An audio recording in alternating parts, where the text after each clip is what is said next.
So everyone and their mother will tell you the importance of mindset. You see it touted everywhere. Every guru and their disciples preaching growth mindset around every corner. So much to the point that it starts to lose its resonance because we hear it so often. Anyone that talks about mindset usually frames it in some kind of light of like, I am the guru, I am wise, listen to me. Many don't really know how to describe it deeper than like think positive, just be disciplined, go hardcore, grind, grind, grind, right? And this leads us, most of us anyway, to discount any sort of like mindset advice because we've all heard the same cliche stuff before. And I'm super guilty of this where anytime I hear something like, oh, just improve your mindset, it's all about mindset, just roll my eyes and just gag because it's just, you hear it's just so overdone, right? So I get to a point where I'm like, this just doesn't work for me. I mean, I've tried it. It's whatever. Like, it's all BS. And we end up in this never-ending pessimistic cycle, which ultimately leads us to just writing things off completely. I mean, it's cliche as hell. When you think about it, at the root of every endeavor worth going after, on some level, we do understand that whatever our mindset is everything in terms of continuing to keep us pushing forward through certain problems. And the problem with most mindset advice, at least from my experience, is nobody gets to the core of mindset issues and what causes our mindsets to need to be fixed in the first place. And that's because our mindset problems are emotional problems. So first, let's look at the etymology of the word mindset. Let's look at the origin. So the origin of mindset means habits of mind formed by previous experience.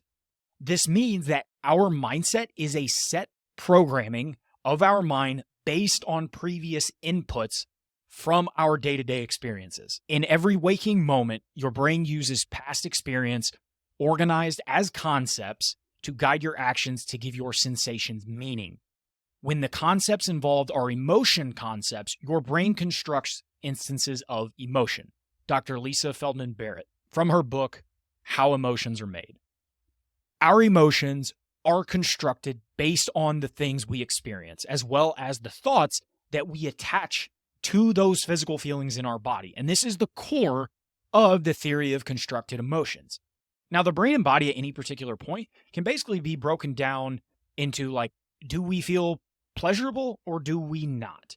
And emotions are constructed by multiple brain networks working together to try to figure out what the hell is going on and how should we feel about how things are going right.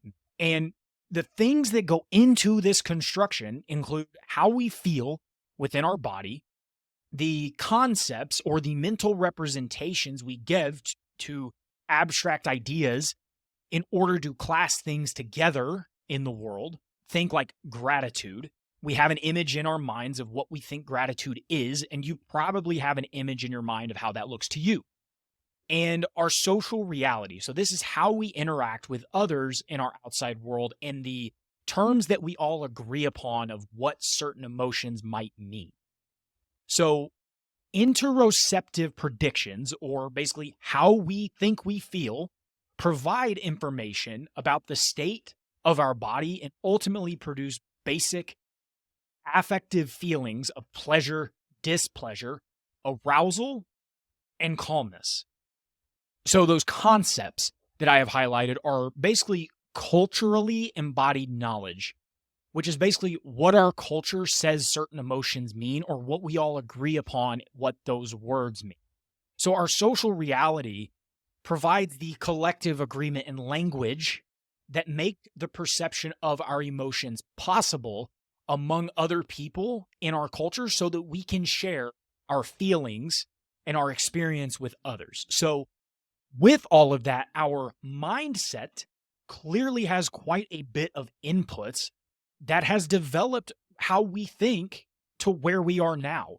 And this is why it's so damn hard to change it. Not to mention how much time it actually takes to change your mindset.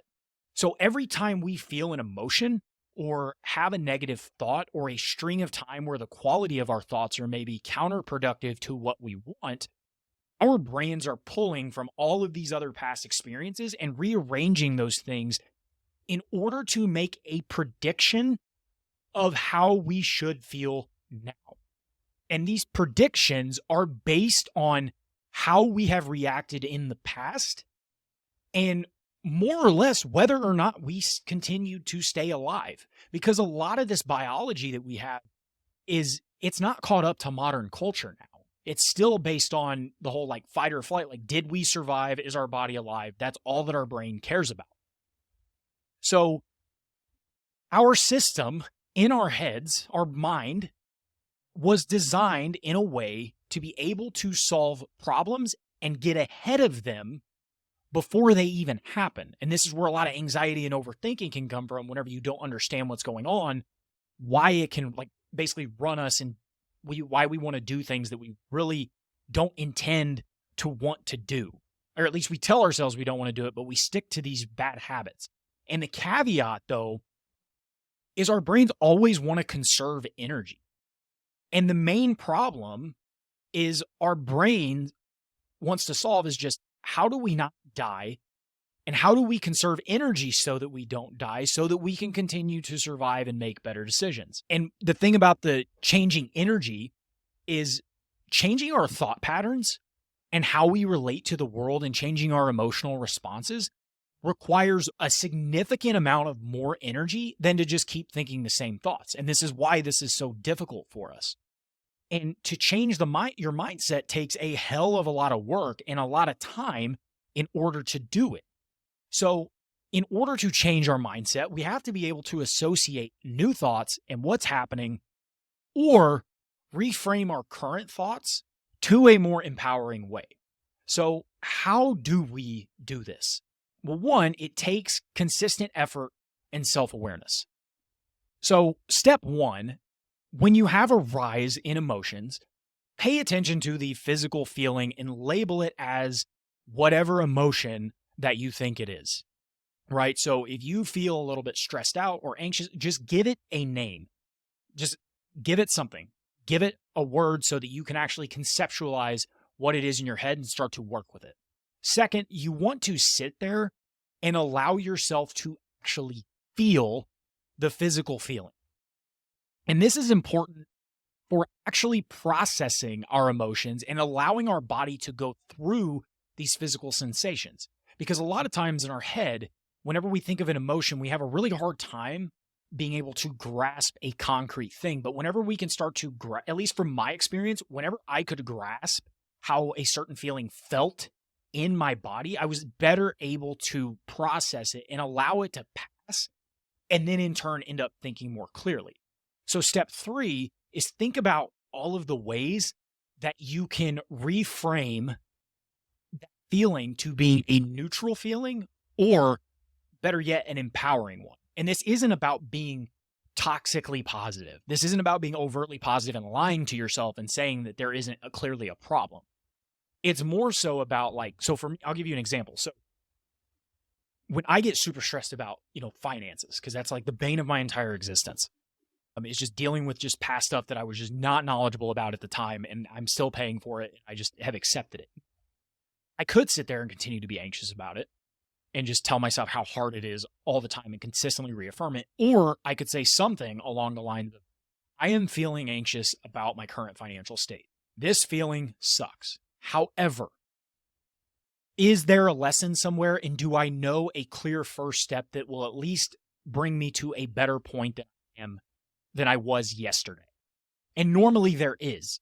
And the point is putting it in a light where this may not get fixed now, but at least I have hope in order to be able to change it in the future.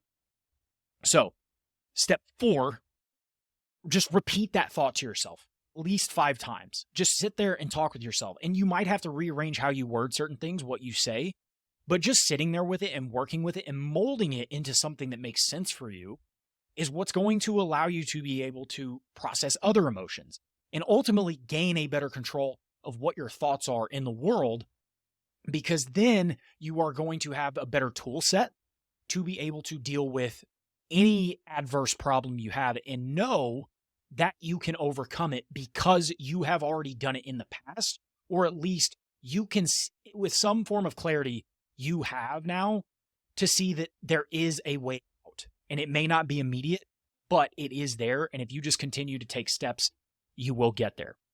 And step 5 is just do it over and over and over again, and never let a moment go by where you do not attempt to reframe an emotional experience in a way that doesn't allow you to process it. And this is the trick to improving your mindset. It's reframing all the past shit that you've already went through and being able to label new things to it. And the trick is just don't bullshit yourself. Don't lie to yourself. It's just, the goal is basically to make something less bad and less sucky than it was before. And over time, you start accumulating more of these less sucky moments. Things are going to suck less. And then you're going to be able to then, maybe on top of the less sucky, you'll actually be able to start good thoughts ahead of yourself. This happened to me whenever I was like horrendous with dating. Whenever I was in my dating life, I was always like super insecure about myself, super insecure about how I looked, how I felt, the words I said. And so I just started over time reaffirming to myself, like, no, I feel this way, but I will eventually figure this out. I'll find somebody that, I vibe with. And over time, it ended up being the case. Now, it may have been a 1 to 2 year thing, but that time's going to pass either way. So you might as well learn to work with it. So if you are having emotional problems, 1, seek a therapist if you can. If you can't, just continue to work on yourself and hope this helped somebody. So if it did, please leave a comment. If you have any other questions or find any of this interesting, leave a comment. But other than that, until next time, peace.